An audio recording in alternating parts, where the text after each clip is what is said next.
In the beginning, Creator God provisioned all of us for life on earth. In the beginning, God created the heavens and the earth. Then just a few verses later, God then goes on to say, in verse 26 of chapter 1, God said, "Let us make man in our image, after our likeness, and let them have dominion over the fish of the sea, over the birds of the heavens, and over the livestock, and over all the earth, and over every creeping thing that creeps on the earth." So God created man in His own image. You catch that? And He goes on to say, in the image of God He created him. He says it a second time, and then He doesn't stop there. He says, male and female He created them. And then He moves on to say, and He blessed them. And some have called this in history the cultural mandate. He blessed them, and God said, be fruitful and multiply and fill the earth and subdue it, and have dominion over the fish of the sea, over the birds of the sky, and over every living thing on the earth. Behold, I have given you every plant yielding seed on the face of all the earth. So in that simple, that summary of God's creative act of making the world and making Adam and Eve and beginning what we now know as humanity, we see several things that jump out there.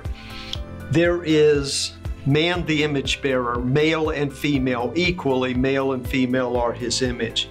There is the charge in light of his being an image bearer of dominion. Dominion is not subjugating and destroying, it's rather functioning out of that image in taking care as a good steward of the resources that have been put at our fingertips.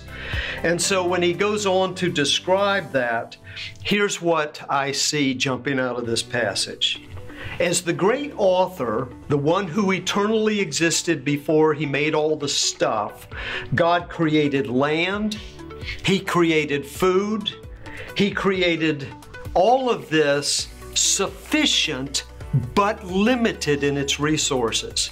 And so He gave us the responsibility to take the raw stuff and do something with it. So those resources, God intended us as human beings to be able to utilize that to God's glory. 3 days before the first 3 days in the Genesis 1 passage, He made the heavens, He made the earth, He made the grass, He made all those things. He provided something that He knew we were going to need to use and to develop for food and for living, for shelter, for protection. So what we see immediately in that passage is that God took man and He said, just as I have spent these days making creation, so now as one in my image, I am commissioning you to go and to work. And so work itself was a good thing. It was actually one of those dimensions of how we reflect the Creator God, who is the author.